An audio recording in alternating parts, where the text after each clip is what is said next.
Welcome to part 25 of this series, trying to locate the sons of Noah and where they really went to.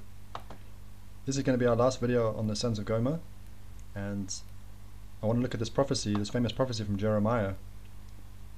Jeremiah 51, it says, "Lift up a banner in the land, blow the trumpet among the nations, prepare the nations for battle against her, summon against her these kingdoms, Ararat, Mini, and Ashkenaz, appoint a commander against her, send up horses like a swarm of locusts, prepare the nations for battle against her, the kings of the Medes, their governors and all their officials, and all the countries they rule. The land trembles and writhes, for the Lord's purposes against Babylon stand, to lay waste the land of Babylon, so that no one will live there." So a very strong, powerful prophecy coming against Babylon, and these kingdoms that are coming against her. And we want to try to see if we can locate these kingdoms on the historical record, and see how we can make sense of this prophecy. And we're going to start with Ararat. Now, I've already spoken about Ararat in one of our videos, where we said, is Mount Ararat in Africa? Because if we look at this Urartu, so a kingdom on the historical record, this Ararat that's in the Hebrew is coming from this Urartu. And we can see that one of the capitals was Tushba, and we saw on this map in Africa we have Tushba on this river called the Great River going across the Sahara, and we started to think, was this potentially the land of Urartu? Just to show you that we have this, we do have this kingdom on the historical record, with quite a bit of history. Now, the next one is Mini, and this is another one potentially we have on the historical record. It's a kingdom known as Manea, and in Akkadian Manei, but in Hebrew Mini. So they're connecting this kingdom known as Manei with Mini, and they're saying it was an ancient kingdom located in northwestern Iran. Now we've learned more about this word Iran, so we know what they're speaking about, the Arya, the ones that are devoted to the Vedic gods and call themselves noble, or the free men. So I just want to show you, if we search for Mini, that we do have Mini, still a region known as Mini in Niger region. So that's fascinating, because we've already potentially got this option of Tushba for the capital of Urartu, and now we have this location Mini potentially in this Nigeria region. So kind of showing this potentially this close proximity between Urartu and Mini, how there could be in an alliance. But we also have this Mini in Ethiopia, which is interesting. Now they do try connect this word Mini to Armenia, that possibly that's connected with the word Armenia, and that this Mini could be the mountains, connected to the mountains of Ararat, and in the land of Armenia. And we spoke about the confusion between Aram and Armenia. So I was wondering about this, Mini in Ethiopia, because in the first part, the first video we did, we were looking for an Aramaean kingdom in Africa, but it led us to the region of Ethiopia. So just interesting how you got these two options, one in Nigeria region and one in Ethiopia. Now the next one we're going to look at is Ashkenaz. Now as far as I know, we don't have a kingdom on the record that's called Ashkenaz, but we do have a people that were known as the Camarions, or the Gemare, and scholars are connecting the Camarions to Gomer. But I just want to read this part here. It says, "The Camarions themselves left no written records, and most information about them is largely derived from Assyrian records and Greco-Roman." So that's something to think about when studying these descendants of Gomer, that we potentially we don't have written records, and also some of these other sons of Japheth like Magog and I think Madai, Meshach as well, and Tubal, that we don't have a lot of records that they've written themselves. We learn about them from other nations. So yeah, that's quite interesting, that sometimes you're going to think about, you're not going to be able to necessarily find information that you want like Ripath is also a nation that was very difficult to, to find information on. But I just want to see how we can connect these Camarions with Gomer, because we start seeing here these different variations with Gamira and Gimer. So you can see why there's this connection to Gomer. So what we're saying potentially is that, this these nations coming together, Ararat, Mini, and Ashkenaz, that maybe it could be these Camarions that could show us how Ashkenaz is connected to Mini and Ararat. So that's what we're going to look at. So now we're thinking Camarions, potentially tribes of Ashkenaz, being in this with these Camarions. Now they also say they're an Iranian people. So just we're thinking about Arya nations, but we're thinking Gomer, and that Gomer is connected with Gaul and Galatia. Remember our work in the previous video, that connection with Gomer and France and Germania. So that's kind of what we're thinking. And these connections with Thracians, which is debated, but there could be potentially Thracian tribes mixing with descendants of Gomer. But I've got this part here highlighted, so let's read this part. The Camarions later split into two groups, with the western horde located in Anatolia, and an eastern horde which moved into Manae and later Media.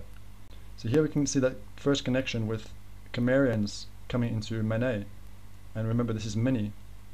So we're kind of seeing that first connection with potentially Ashkenaz and Mini.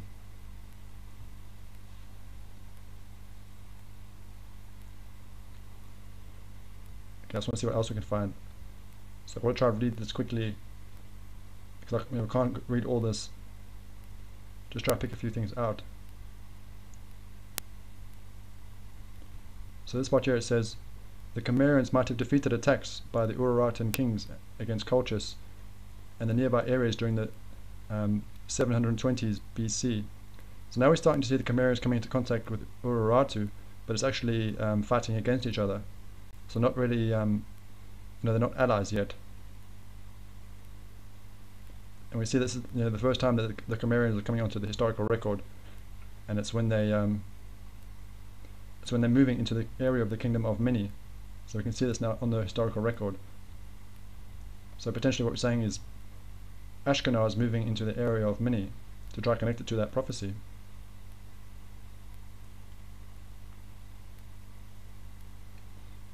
Now this part here kind of connects to the work that we've been doing, where it says the Camarions' presence in Anatolia might have started around 709 BC.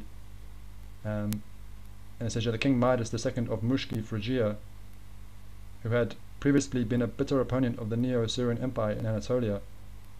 So this I want to speak about, because if you think about these previous videos that we've done with Cappadocia and Cilicia, was Cappadocia ready in Spain, and was Cilicia ready in Spain? We've got to try to think about that now as we study these other details and these other sources and carry on with our research, because we're thinking about Cappadocia being in this region of Spain, and Cilicia, and also Phrygia. When they speak about Anatolia in the record now, you see they're speaking about Anatolian kingdom Tubal. When we see this Anatolian, we mustn't just assume that we're looking here. So you see how important the work that we've been doing is. We should actually potentially be looking over here. So a really major difference that the Assyrians are campaigning against the kingdom of Tubal, and we did in that video speak quite a lot about this potentially being the principal focus of Tubal. So Assyrians actually coming into Spain and trying to conquer Spain and hold Spain, Portugal potentially, and that's very different to what we've been presented with, with the scholars and the mainstream and the consensus, because they say that the Assyrian Empire didn't come further west than Egypt, but now with the work that we're doing, we're potentially seeing Assyrian influence here. So just something that you've got to think about now as you study, that you mustn't just assume that when they say Anatolia, that you think about that you think they're speaking about here. Okay, let's just carry on. See what else we can see. So here it says that Camarions were allied with the Scythians. Now the Scythians is quite complicated and difficult to talk about, But let me just give you, one idea that we're thinking. We can see here in Josephus it says, Magog founded those that formed from him were named the Magogites, but who are by the Greeks called Scythians. So according to Josephus, the Scythians come from Magog, and Magog is the second son of Japheth. So potentially what we're thinking about is Scythians from Magog and Camarions from Gomer. But we're going to look at the Scythians in the next video. It's a bit complicated with them. But they're saying that these Camarions and Scythians were now in alliance with the Medes. And we can see the Medes come up in this prophecy. All the kings of the Medes and all the countries they rule. Because in this point in history, the Medes are the dominant power. Because Assyria has been destroyed, and the Medes kind of filled that vacuum to become the dominant power. And then we know that the Persians then rise up and replace the Medes as the dominant power. But at this point, the Medes are the dominant power. So even these kingdoms potentially are actually under the Medes, because it says all the countries that they rule are going to come against Babylon.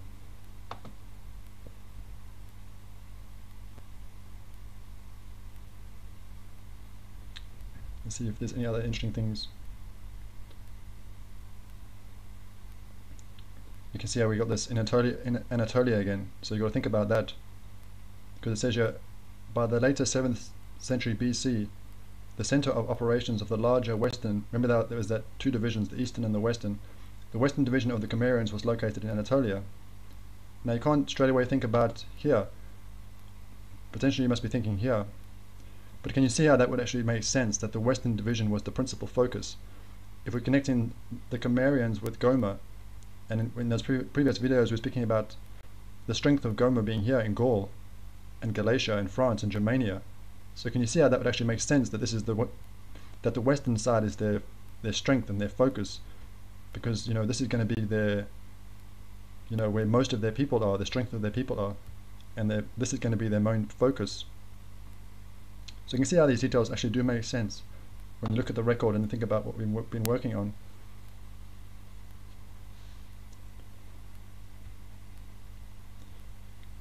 There's a lot of information, there's a lot of history with these Camarions. So here we can see this is the part I wanted to speak about. So we've already seen the connection with the Camarions and Mini and Mene, and that the Ashkenaz, potentially these tribes of Ashkenaz coming into the land of Mini. But we saw at first the Camarions were actually fighting against Ararat or Ararat. Now it's this part here I wanted to read. It says,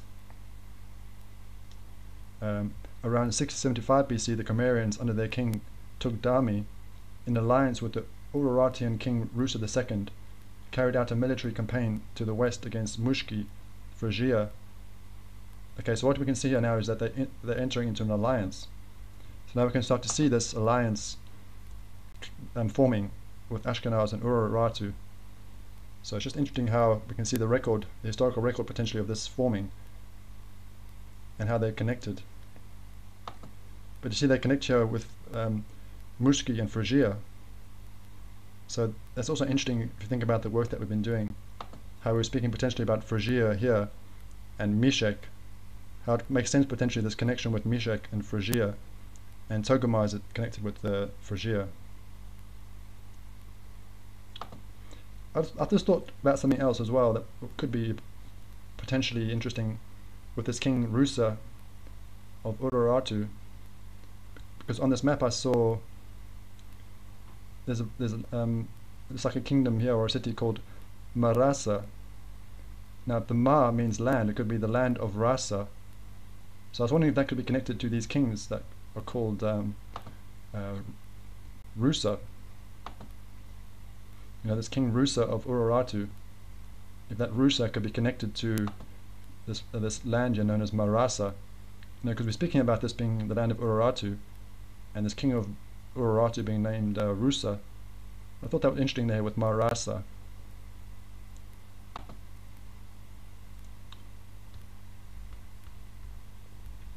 But there's no, can't read all this out, but you can see, if you want to read and find out more about these Camarions, there's a lot of history here.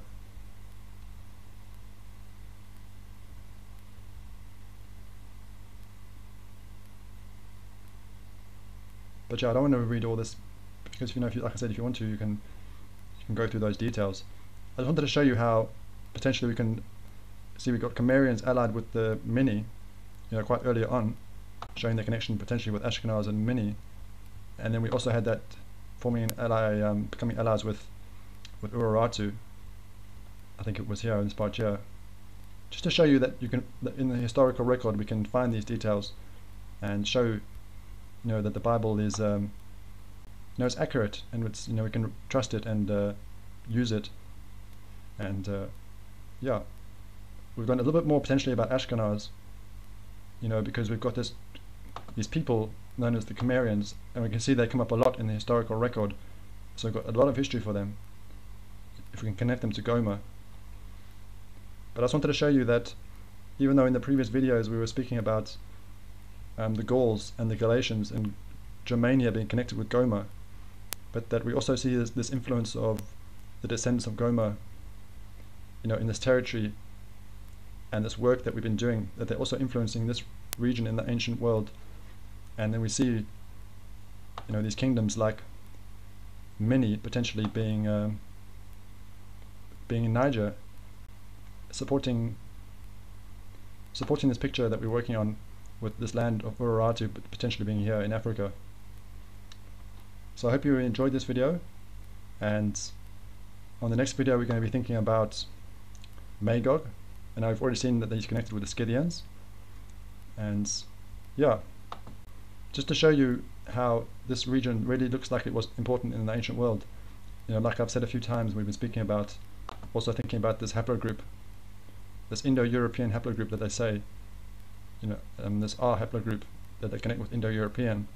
You can see this quite strong percentage in this region that we're looking at, and now we're potentially starting to see the history of these descendants and these tribes potentially of Japheth influencing these regions with these Camarions and Ashkenaz potentially in this region. So we're just trying to match the history with also with the DNA, and yeah, we'll keep searching and we'll keep exploring and see what we can find. So thank you for watching this video, and we'll see you in the next one.